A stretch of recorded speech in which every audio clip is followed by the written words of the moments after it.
কি ব্যাপার, টমের আজকে কি হলো? টম আজকে আমাকে দৌড়ানি দিচ্ছে না কেন? টমের দৌড়ানি না খেলে আমার যে ভালোই লাগে না। যাই, আবার টমকে একটা লাথি মারি, দেখি টম এখন কি করে। এই আস্তে আস্তে আস্তে, দাঁড়া। ওই ঠাস। কি রে, এইদিকে টম, এইদিকে এইদিকে। কি হলো? টম কিছুই করছে না কেন? বুঝলাম না কিছু। আচ্ছা, দাঁড়া, এবার তোর ব্যবস্থা করতেছি বিলাইয়ের বাচ্চা।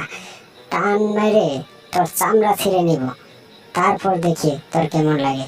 এই টম, এই যে টমের বাচ্চা, না, এভাবে কাজ হবে না। তোর চামড়াটা ছিঁড়ে ফেলি, তারপরে তুই দেখি কি করস। ওইয়া,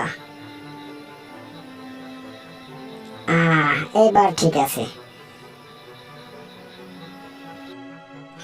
এই জেরি, বিরক্ত করো না তো, যাও তো এখান থেকে। দেখছো না একটা ইম্পর্টেন্ট কাজে আছি। যাও, পরে আসো। এখন তোমার সাথে কথা বলার সময় নেই আমার।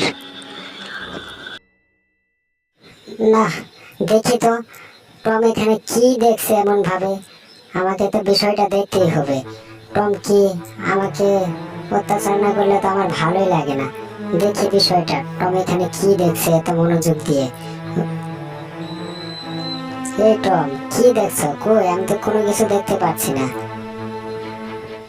কোথায়? ওরে, এই ব্যাপার! তাই তো বলি, প্রেমের বিষে ধরছে গো যারে, কি করিবে ও যাই তারে গো।